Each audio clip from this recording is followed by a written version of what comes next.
Hey, good Monday night, everybody. It is 7:30, which means it is time for 407 and Beyond live. We took last week off because we were actually down at the parks, which is the topic of discussion tonight. So really looking forward to tonight's discussion on the in-park experience at Walt Disney World right now after reopening. So we'll give it a couple minutes, see if anybody, some more people trickle in. If you are watching us live, thanks a lot for joining. We appreciate you guys joining in on the conversation. This show, as you guys know, is designed not to have somebody talk at you, but to talk with somebody. And so this is a space for Disney fans and Universal fans to be able to come together and talk about fun content on Monday nights. So looks like Lydia's already in. She says, hey guys, Lydia, hope you're doing well. Thanks for tuning in. If you guys don't know, Lydia is one of our contributors and authors over on our blog, the In the Know blog over at our website, www.407vacations.com/in-the-know. There you guys can stay up to date on everything you need to know Disney and Universal vacation news. And Casey's in the house. Casey, good to see you, brother. Thanks for tuning in. Actually, guys, Casey was with me last week in the parks. So he is up. He is in the chat box to also answer any questions or to point out everything that I missed talking about tonight. So if you guys saw on our Facebook page or YouTube channel, we did post 3 vlogs because we did spend the day at 3 parks, and so you'll see Casey there in the Magic Kingdom version of our videos, vlogs from the parks. So and of course the live show or the Thursday night podcasts, and the blog, all of our media is sponsored by 407 and Beyond Vacation Company, Disney and Universal experts who help plan your family's perfect vacation. So all you have to do is show up, have fun, and create family memories. As always, our services are free to you. Visit us on the web at 407vacations.com. So before we get into talking about what the theme park experience is like, I do want to say thank you to everyone who's supporting small businesses right now. Obviously, travel is down, but we really appreciate you guys using small businesses like 407 and Beyond to help plan your family's perfect vacation. So the first order of business is thanking you guys for using our services. We are more than happy to do so. And so yeah, so let's get going into the content. If you're watching this back at a later time, if you weren't able to watch tonight, thanks for rewatching. If you have questions or any comments, put them in the comment section below, and we will get to that. So actually, one other order of business is fans and those who participate quite a bit in these live shows, Alex and Chris, they are at the park. So we want to say hey to Chris and Alex. Hope you're having a great time. We'll miss you on tonight's show, but looking forward to seeing you guys in the chat box again really soon. So, all right. So with that, guys, if you have any questions, if you have any comments, make sure you put them in the comment box, and we will get to those as soon as we see them. So Casey and Lydia will also help us navigate the chat box in case I miss anything. So let's talk about the park experience right now at Walt Disney World. So we were there a week and a half ago now, and we spent 3 days in the parks. We visited the Magic Kingdom, we visited Animal Kingdom, and then Hollywood Studios. So unfortunately, we weren't able to go to Epcot, but that was just due to time constraints and nothing to do with actually park passes or Disney. And so I was breaking down tonight's conversation, and I want to talk first about crowd levels, and then wait times, the safety measures, and then mobile ordering for your food inside the park. So Lydia says, how magical, so happy they made it to the parks. Yeah, Chris and Alex, I'm sure, are having a great time. Chris and Alex, 2 separate parties, 2 separate vacations, but also large participants in the show. So I'm sure each of their families are having a great time. So, all right, let's talk about the crowd level. So, as you guys know, the park capacity is lowered. You have to make a park pass reservation to go into the park. And we made our park passes about 2 weeks before we actually went to the parks, and everything was available. So capacity isn't to a level where everything's filled up. Now, I am an annual pass holder. Casey purchased his ticket, but we were still able to get into the parks on the days that we wanted. So overall, the crowd levels were low. We took the ferry over the lake to get to the Magic Kingdom. There were spots on the ground where each party could stand. We entered the park, and overall, the park in the morning, the park opened at 9, and it was empty. So here is a video of Frontierland, and we're walking through. This is at 9:30 in the morning, and again, the park opened up at 9 o'clock. So you would think that the morning hours would be the most hectic or busy, and they were. And so this is at 9:30, and you can see we passed one family there walking in Frontierland and getting over to Adventureland. So 9:30 in the morning, we had kind of what felt like the park to ourselves. Main Street was a little bit busy, but of course that's where everyone's walking in during the park. But as we made our way to Frontierland and looped back into Adventureland, it was just us. And it was really kind of incredible to be at a Disney park when the crowd levels were that low. And so speaking of tickets, Casey says, purchasing was surprisingly easy with the added COVID measures, which is really good. So you can buy tickets now for 2020, 2021. You just need a park pass reservation to get into the park. And Lydia says, "Oh, I love this footage in the live show." Yeah, just real tech savvy over here, Lydia. Just added new stuff. And if you like the Frontier video, you're really gonna like this. So over at Tomorrowland, this is 10:15 in the morning. And so people are starting to roll into the parks a little bit more, but you can see that it is still very vacant. And it just felt weird. It felt different. Casey actually had mentioned about how the park experience was just felt a little bit different with not so many people in the parks. I particularly liked it, but it certainly just felt a little different. And the Magic Kingdom was probably the park that we experienced the lowest crowd levels. And again, mind you, we were over at the Animal Kingdom. We were at Hollywood Studios.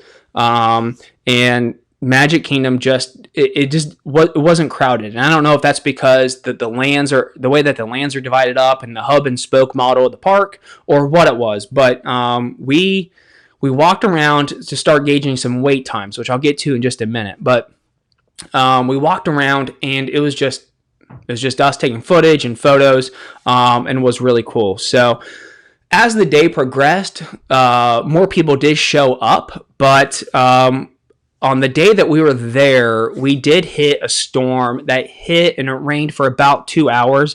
And this is the middle of Main Street, USA, at 2:30 in the afternoon after the rainstorm. So you can see that not only was the park attendance low, but at 2:30 in the afternoon, Main Street USA was completely empty. We had the place to ourselves, which was really cool. And but just so crazy that this was the level of the crowds. So we wrapped up our day at the Magic Kingdom. We went to Animal Kingdom. Our crowd level experience at Animal Kingdom was very much the same as it was at the Magic Kingdom. So the only difference was that the crowd levels were really low throughout all of Animal Kingdom except for Pandora. Pandora I found to be a little bit more crowded than the rest of the park, which makes sense because everyone's going over to Pandora and hanging out in Pandora because it's just such a great place to hang out. You can grab some food and sit down. You can just take in the sights. You can walk around and just feel like you can get lost. So it makes sense. It also houses Flight of Passage and Navi River Journey, which are two very popular attractions. But Pandora certainly felt to be a little bit more busy than the rest of the parks. And the funny thing about Flight of Passage is, it was a walk on. It was I think it posted a 15-minute wait, and the 15-minute wait was to get to the attraction walking through the queue. So I literally walked on the attraction. They physically distanced the pre-show.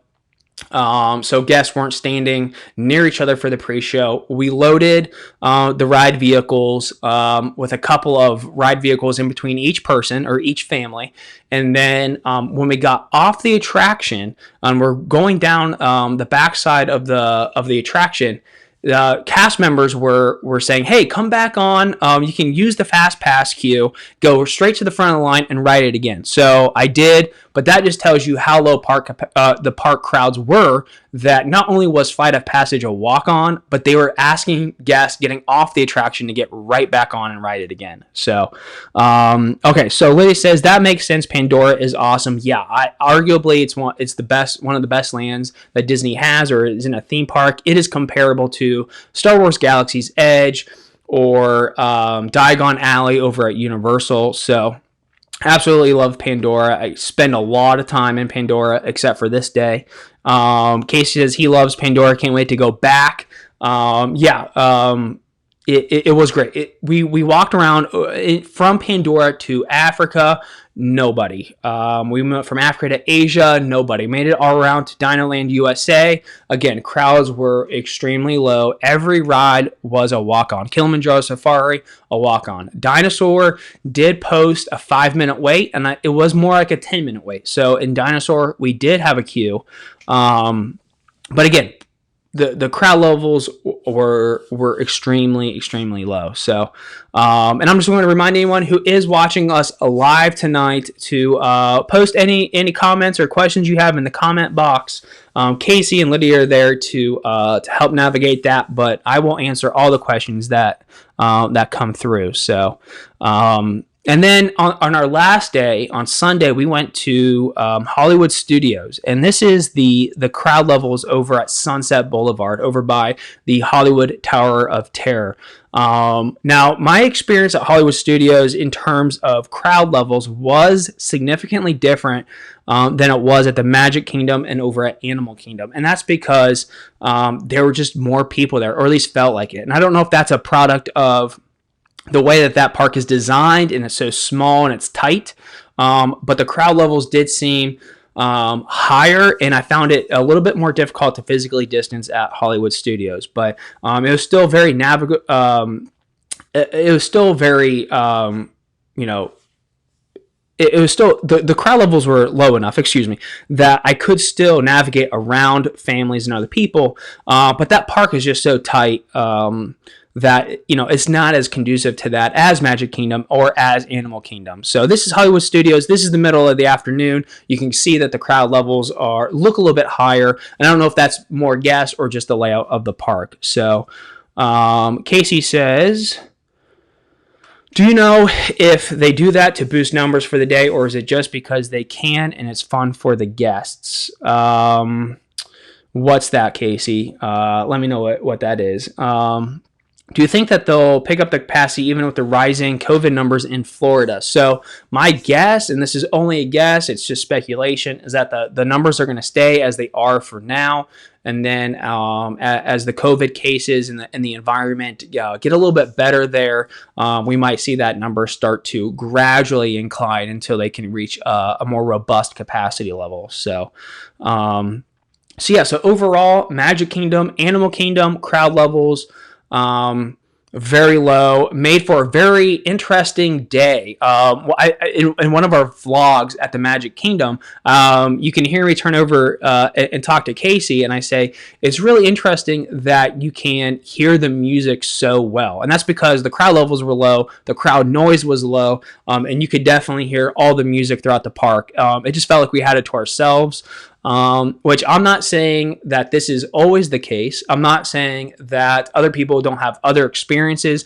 This is just my experience and Casey's experience, particularly to the days that we were there. So if you see photos or you are at the parks and wait times are higher or crowds seem a little bit busier, I am just letting you know what my personal experience was. And if you want to see more of the footage, check out our Facebook or YouTube accounts. We have the vlogs from all 3 days, and we have some really good footage. So make sure that you check that out. So in terms of wait times, at the Magic Kingdom and at Animal Kingdom, we did not wait more than 5 to 10 minutes for any attraction. We tried to walk around enough that we could walk on to any attraction that we decided to ride. So we didn't wait in long lines, but we didn't have to. The only time that a line kind of backed up was over at Pirates of the Caribbean. It was early in the morning. It was like 9:30. It is right after you saw the footage of Frontierland and Adventureland there.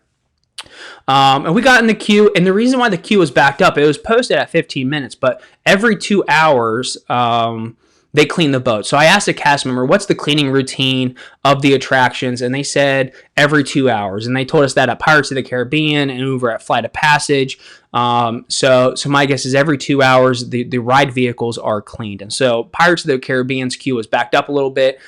So we left, we walked around and came back, and it was a walk-on. So every attraction we rode, Splash Mountain, Space Mountain, Peter Pan's Flight was posted at 15 minutes. It was essentially a walk-on. And that is really the true gauge of the park crowd levels at the Magic Kingdom is Peter Pan's Flight and Seven Dwarfs Mine Train. So Seven Dwarfs was a little bit more backed up, but Peter Pan's Flight, walk on. It's a small world, did post about a 10-15 minute wait, but that's because they were distancing the guests on the boat so well. So one family sat in the front and another party sat in the back. So Casey says, do you think they were doing that just that day or to boost numbers? And he was referring to getting right back onto Flights of Passage. I have heard they've been doing that almost every day. So my guess is that if that ride's operational and is costing them a lot of money to run it, that they want to try to get as many guests on it as possible. That's just my guess. But I have heard other people on their social media accounts say that they are being invited to ride Flight of Passage over and over like we were. So Lydia says, wow, Peter Pan's Flight was a walk-on. That's magical. It was a walk-on. It was magical. It was really fun being in that queue because that queue is interactive with like nobody else. That was really cool. So, and that's another thing. We'll go ahead and talk more about wait times, but just riding the attraction when the wait time is low is great because you can ride it as many times as you want and you don't have to wait in line and you don't have to like judge like, oh, if I ride this, that means I can't ride that. But what's also really unique about that is waiting in the queue almost, by yourself or with another party or two, because very rarely do you get the queue experience when nobody else is around, which is really, really valuable over at Flight of Passage in Pandora. So that it was just really cool, and it's really cool to experience the Peter Pan's Flight queue with no one else in it, and you get to play with the bells up top, and that's that motion there. It was just overall a really neat experience. So. All right, so over at the Animal Kingdom, the wait times were very similar as to the Magic Kingdom. So Kilimanjaro Safari, a walk-on. Dinosaur, about 10 minutes. That was probably the line we waited the longest in. Was Dinosaur, and it was about 10 minutes. Over at the Animal Kingdom, the Lion King Festival of the Lion King show and the Little Nemo Finding Nemo show is temporarily suspended. So we were walking by, noticed there were physical distancing markers on the ground over at Festival of the Lion King. So I asked a cast member, and I said, "Hey, is this opening up soon?" He told me that no, but they're preparing for opening. So, excuse me. So those shows are, to remain temporarily suspended, I think, for the foreseeable future. So that left Flight of Passage, Navi River Journey, and Navi River Journey posted longer wait times than Flight of Passage like all day, which is crazy. Expedition Everest had low wait times. So everything at Animal Kingdom was pretty much a walk-on or 10-minute wait or less. Crowd levels were down. So overall, a really fun experience, very similar experience than compared to the Magic Kingdom. Now, as you heard me say about Hollywood Studios and the crowd level seeing a little bit more crowded, our experience with wait times at Hollywood Studios was significantly different. So rides like Slinky Dog Dash, Tower of Terror, Rock and Roller Coaster, Smuggler's Run over at Galaxy's Edge, all of these attractions posted at least a 35-minute wait all day. So Mickey's and Minnie's Runaway Railway posted about a 45-minute wait all day. I did see it go down to 25 minutes, and it filled up like that. So the wait times at Hollywood Studios are longer. And again, I think that's just a level of crowds at Hollywood Studios mixed with everyone wanting to go to those attractions. And that park just doesn't really kind of hold its capacity like the other parks. So Leia says, are they letting you interact with queues right now, or are they like closed so a bunch of people aren't touching stuff? There weren't really markers in the queues to prevent you from touching anything. That was kind of up to each guest, but some of the interactive elements in the Peter Pan's flight queue is actually non-touch. So you can see it in the vlog, but you kind of hit these shadows and their bells, and they ring, but you're not actually touching anything. So, but generally, nothing prevented you from touching anything in the queue. Although it would be good hygiene not to. So, are they cleaning the attractions more at Hollywood Studios? I don't know the answer to that, but just the general knowledge I have about cleaning is that all attractions are getting cleaned every 2 hours. So, which can kind of weigh into your wait times a little bit, but cleaning only takes 10 minutes, and so if it would be a walk-on, that's only a 10-minute wait, so it's not too bad. So I did ride Space Mountain when I was over at Magic Kingdom. It was a walk-on, and they only put one person in each vehicle. So you can see that photo of me. I look really happy, being sarcastic there. You can't tell. I am smiling under the mask. But there's nobody behind me in the photo because they're only putting one party in each train. So that's nice as well. Casey brings up a good point. Casey, thanks for bringing this up. See, I knew that you would be here to be able to fill in the holes because I was going to miss something. He says some of the queues were closed, like the stretching room in the Haunted Mansion. Yes. So typically when you go into that stretching room, you're there kind of for their pre-show. They had the music playing. The room was already stretched. And you just kind of walked through it, and then you walked straight into the Doom buggies or the ride vehicles there. So Casey, good point. Some of the queues were altered to shorten it. So the pre-show at Dinosaur was not running, and that was just added queue space. And as Casey says, the stretching room over at the Haunted Mansion, much of the same. So, all right. So wait times generally low over at Hollywood Studios, generally higher than in the other parks.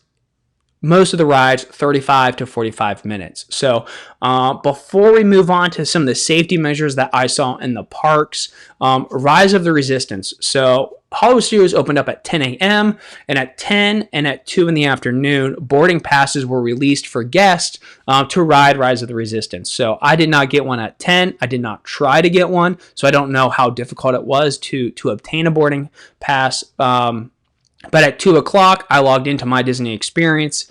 I got on the app. I went to Rise of the Resistance, and I was able to get a boarding pass for 5:30 that evening. So if you do that, you're like in the backup boarding groups, and they'll alert you when it's your time to go ride the attraction. So it was really easy, and Yeah, so it was just easy, and then you have your boarding pass. The queue for Rise of the Resistance did back up a little bit, but they were just keeping guests apart. And so I had heard leading up to that week that Rise of the Resistance was breaking down a little bit each day. I did not hear of that the day that I was there last Sunday. So I hope that they were able to fix some of those issues that they were having. So.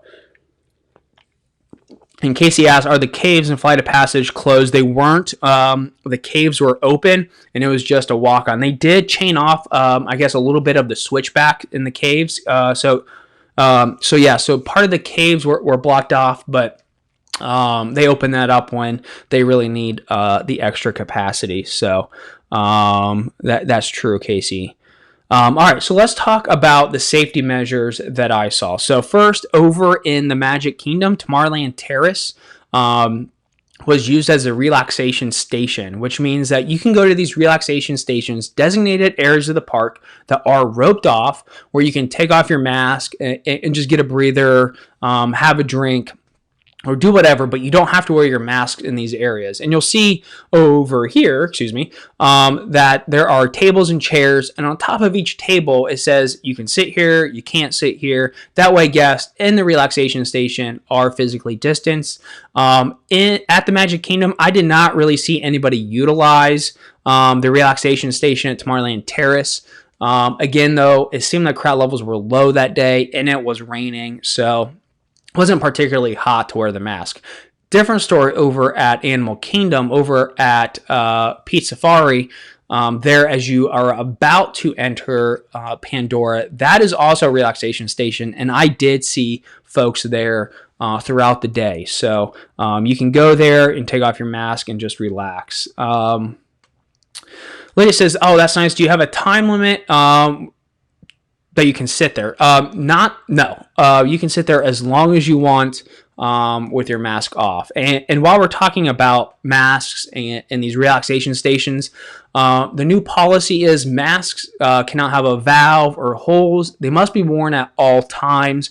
And if you are eating and drinking, you must remain stationary. You don't have to be sitting, but you have to be stationary. That way, guests who are walking around in the parks can avoid you.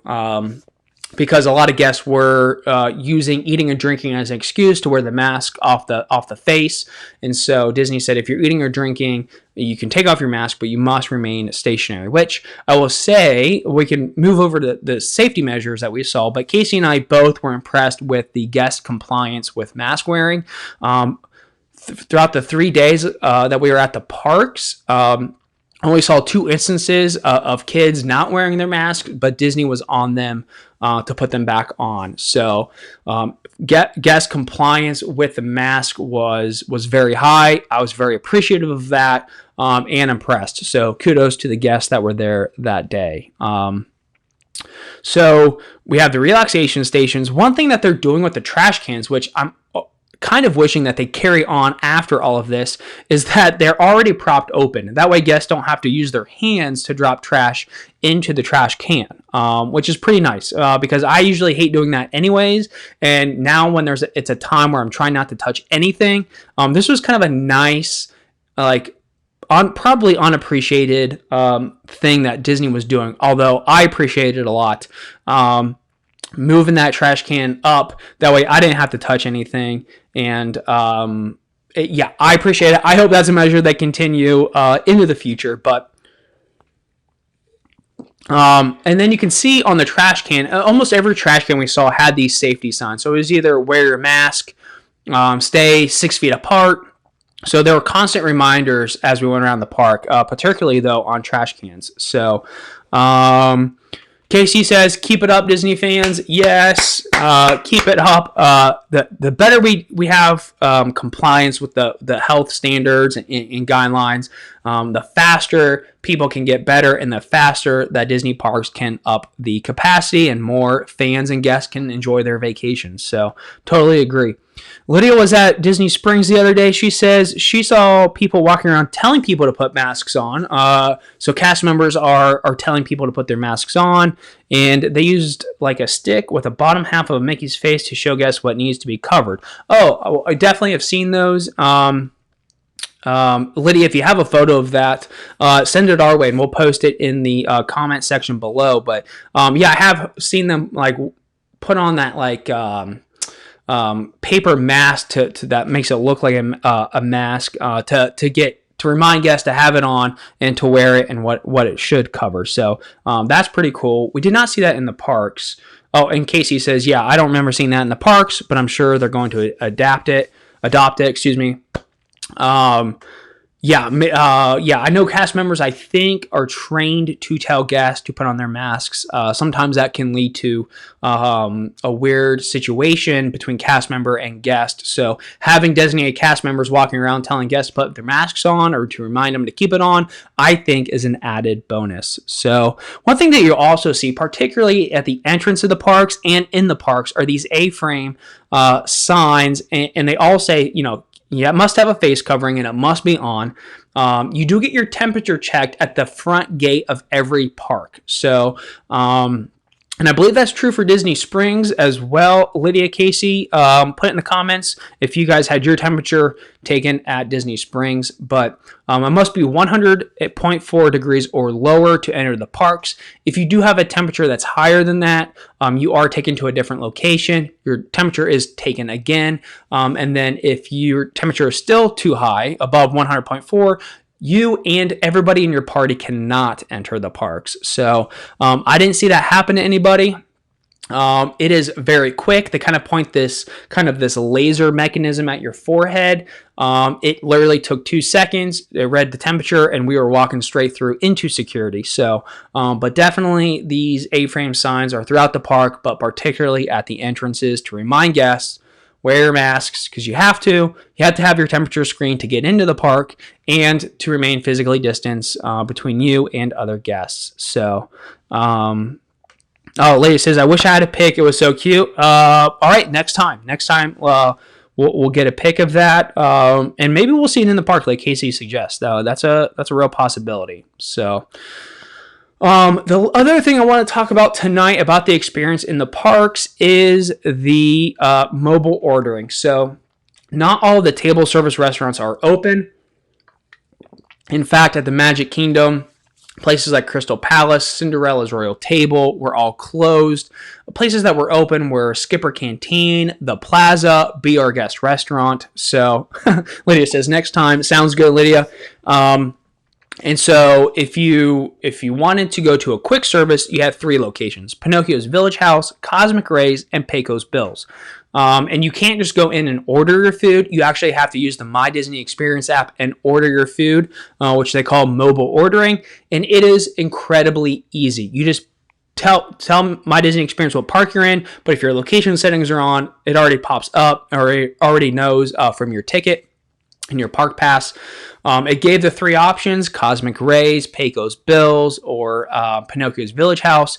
We ate at Pecos Bills, and outside there is a sign that says, place your order here. You can just hold up your phone to the QR code. It can read it and pull it up.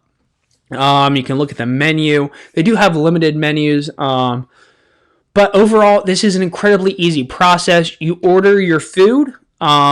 There's 3 steps on the app. You order your food, you wait for your food to be prepared, and then your food's ready to be picked up. So we order Pecos Bills. I think we got some chicken and rice bowls, which were pretty okay. We sat outside where we could be distanced. But when your food is preparing, it'll show you on your My Disney Experience app, and then when it's done, it'll show you on the app, and it'll alert you. It'll send you a message. And so when you go pick up your food, there's a cast member who tells you which lane to go in. So we were in number 1. You can see that there are stickers there on where to step. I'll play that again. You can see here that, here's number 2, here's number 1. Again, you can't just go into this place. A cast member has to look at your phone, see that your meal is ready, and then you can go pick up your food. So, So this is what it looked like at Pecos Bills. You can also see the glass. You can see cast members in masks, also wearing face shields, and then you can see the plexiglass right here, and the food kind of slid into the slot right here. Excuse me. So it was very easy. There was not a whole lot of people in line. I think at Pecos Bills, there was about 10 food lanes that you could get into. I was the only one in number one. I got my food, took it directly outside, and then the next guest was allowed in to go pick up their food in lane number one. So Lydia says they had the mobile ordering in place before COVID, and it is so easy. Yes, this was something that we used before it was required. It is easy. You don't have to wait in line. You can just go pick up your food, find a table, and enjoy. So it is so nice. Lydia says, it's so sad that Casey's closed. Yes, Casey's Hot Dogs on Main Street, USA is one of the restaurants that's temporarily closed. Hopefully opens back up in time so you can get over there. Yes.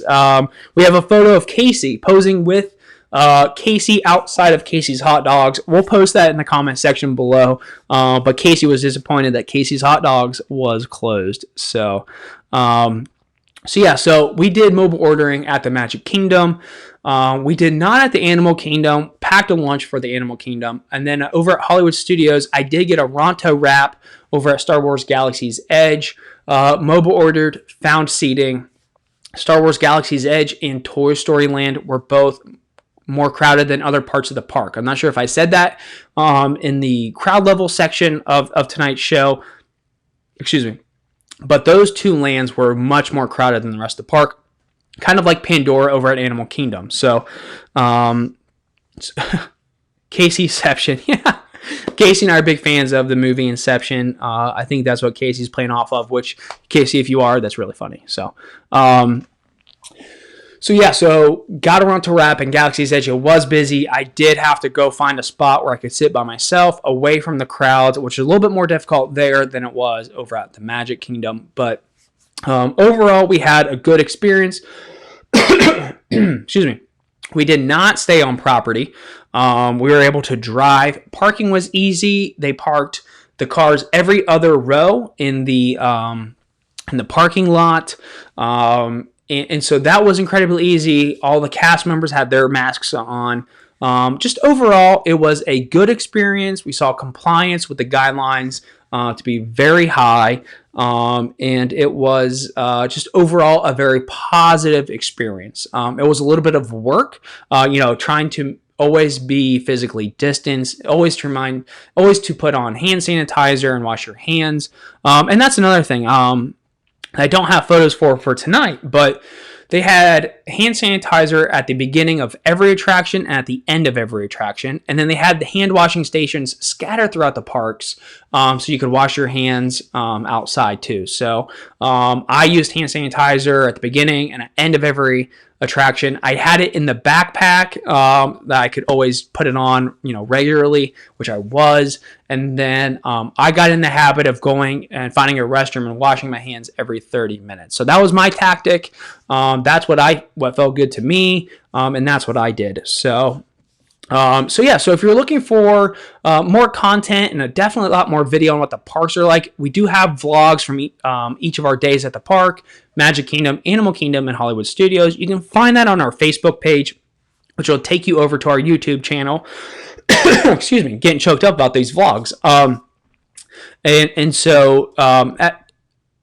just a good way of seeing the parks for yourselves through these vlogs, looking at the crowd levels, and kind of getting our real-time commentary and experiences from in the parks. So that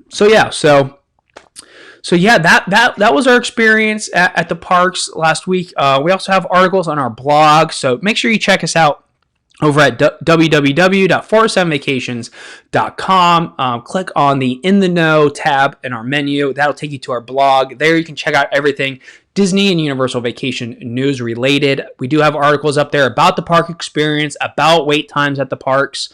And again, before we tie up tonight's show, excuse me, a big thanks to everyone who is using our services during this time. Really helps out small businesses. We really appreciate it.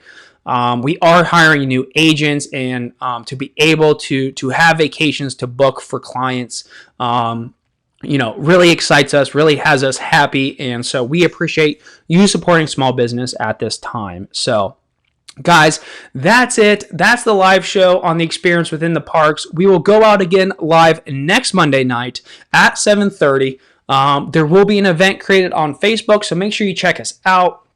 And maybe we'll interview one of our friends who was in the parks this week about about their experience. So maybe it's different than mine. We'll see. But come next Monday night at 7:30, ready for a fun discussion. Ask any questions that you have. And of course, if you have any comments or questions before then, make sure you reach out to us on our Facebook page and comment in this video below. So if you weren't able to join us tonight, we missed you. We look forward to seeing you next time. And on Thursday night, we'll be coming out live with Disney and Universal news on our podcast segment. So guys, thanks a lot for watching. Have a good evening. Stay safe, and we'll see you next time. Take care, guys.